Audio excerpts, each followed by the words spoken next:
ప్రియులారా, ప్రార్థన చేసుకుందాం. మహోన్నతుడా, పరిశుద్ధుడా, మీకు వందనాలు, స్తోత్రాలు. ప్రాతకాల ఆరాధన ద్వారా నిన్ను గణపరుస్తున్న ప్రతి కుటుంబాన్ని ఆశీర్వదించి నైనా ప్రతి ఒక్కరితో మీరు మాట్లాడి మీరు మహిమ పొందండి.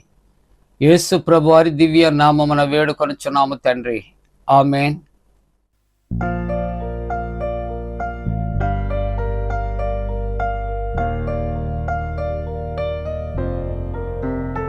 ఎత్తైన కొండపైన ఏకాంతముగా చేరి రూపాంతర అనుభవము పొంద ప్రార్థించు ప్రియుడా, ప్రార్థించు ప్రియుడా.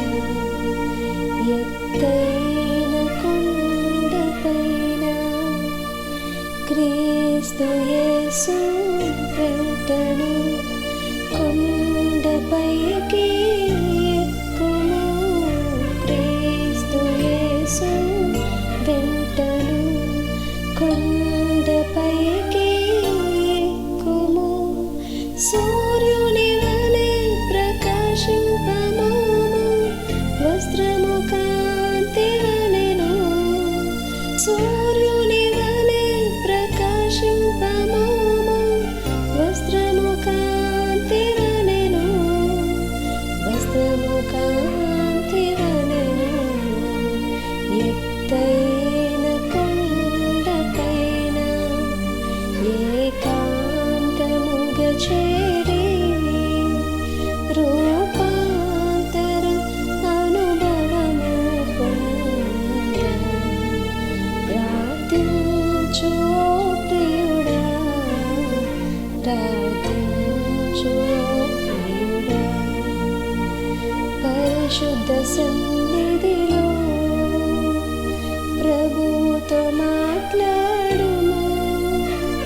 పరిశుద్ధ సన్నిధిలో ప్రభువుతో మాట్లాడుము. ప్రభువు తిరిగి మాట్లాడు వరకు ప్రార్థించి ధ్యానించుము. ప్రభువు తిరిగి మాట్లాడు వరకు ప్రార్థించి ధ్యానించుము. ప్రార్థించి ధ్యానించుము. ఎత్తైన కొండపైన ఏకాంతముగా చేరి రూపాంతర అనుభవము పొంద ప్రార్థించు ప్రియుడా, ప్రార్థించు ప్రియుడా. ప్రియులారా, ప్రభు పేరిట మీకు శుభాలు. జన్మదినాలు, వివాహ దినాలు జరుపుకుంటున్న కుటుంబాలకు యేసుక్రీస్తు ప్రభు పరిశుద్ధ నామమున పండు prince and sisters YouTube channel ద్వారా మీకు శుభాలు తెలియజేస్తున్నా. మీ కొరకు ప్రార్థన చేస్తున్నాం. మా కొరకు కూడా ప్రార్థన చేయమని ప్రేమతో తెలియజేస్తూ ఉన్నాం. మంచిదండి. మీరంతా క్షేమంగా ఉన్నారు కదా? సంతోషంగా ఉన్నారా? ఆరోగ్యంగా ఉన్నారా? దేవునికి వందనాలు చెల్లిందాం. ఈ ప్రాతకాల ఆరాధనలో వాక్య ధ్యానము కొరకు మత్తయి సువార్త 5వ అధ్యాయం 20వ వచనాన్ని మనం చదువుకుందాం. 20వ వచనం. శాస్త్రుల నీతి కంటేను పరిసయ్యుల నీతి కంటేను మీ నీతి అధికము కాని ఎడల మీరు పరలోక రాజ్యములో ప్రవేశింపరు. ప్రియమైన దేవుని బిడ్డలారా, ప్రియమైన దేవుని బిడ్డలారా, చాలా దినాల నుండి సిరీస్ మాట్లాడుతున్నారండి అని ఒక అనుమానం ఒకవేళ ఎవరికైనా రావచ్చు. ఈ సిరీస్లో ప్రతి దినము అంశము ఒకటే, కానీ వాక్యము వేరు. శాస్త్రుల పరిచయుల జీవితాలు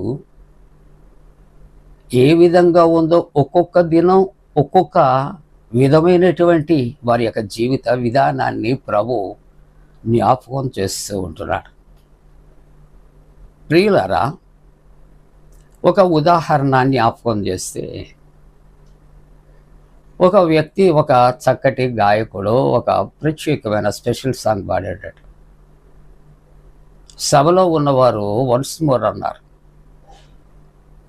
అబ్బో, నా గాత్రం చాలా బాగుంది కాబట్టి మరలా పాడమన్నారని చాలా అతడు ఉత్తేజంతో రెండవసారి పాడాడు. మరలా మరలా మరలా అంటూ ఉన్నప్పుడు ఇంకా ఇంకా ఇంకా ఆయన సంతోషపడిపోయాడు. ఆ తరువాత అతడు పాట అయిన తర్వాత ఒక పెద్ద ఆయన లేచి అన్నాడట, నీ పాట వన్స్ మోర్ అని చెప్పటానికి గల కారణం నీ పాట బాగుంది అని కాదు, నీవు పాడినటువంటి పాటలో శృతిలయలు అక్షరాలు తప్పులు దొర్లుతూ ఉన్నాయి, అది సరి చేసుకుంటావని వన్స్ మోర్ అంటున్నావు తప్ప అంతకు మించి కాదు అని చెప్పాడట. ఈవేళ కొన్ని దినాల నుండి ప్రభు మనతో మాట్లాడుతున్నాడు, నాతో మాట్లాడుతున్నాడు అంటే ఒకడు బహుశా నా జీవితం మారటానికి ఇంకా ప్రభు నా ద్వారా ప్రతిదినం క్రొత్త సందేశాన్ని శాస్త్రుల పరిచయాల జీవితాలు ఆయన మాట్లాడుతున్నాడేమో.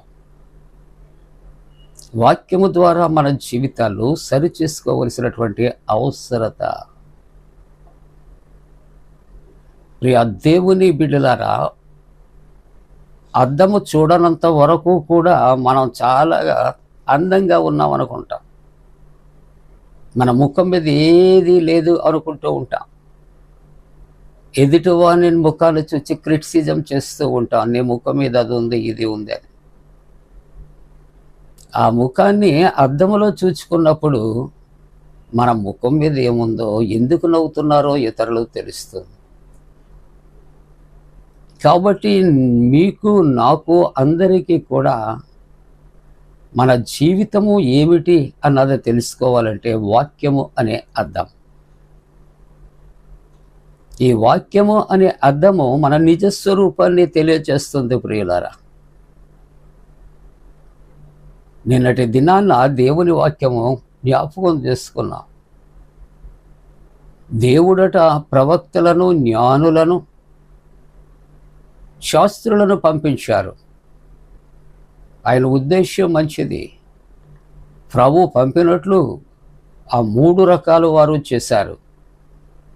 కానీ వారిని కొరడాలతో కొట్టించింది లోకం. ఏమండి, వాళ్ళు తరుముతూ ఉన్నారు, వారిని సిలువకు అప్పగిస్తూ ఉన్నారు.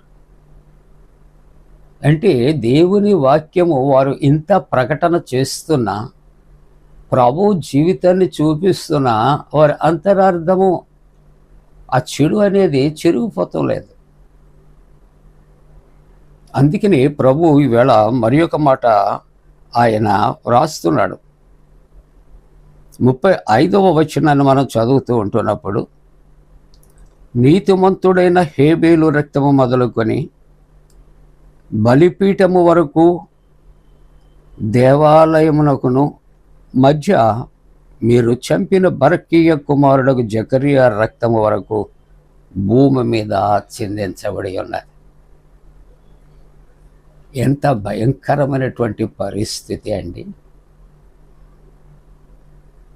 దేవుడు లోకానికి వెలుగునివ్వటానికి, జీవం ఇవ్వటానికి ఆయన వచ్చి లోకములో ఉన్నటువంటి పాపులను మార్చటానికి తన ప్రవక్తలను, జ్ఞానులను,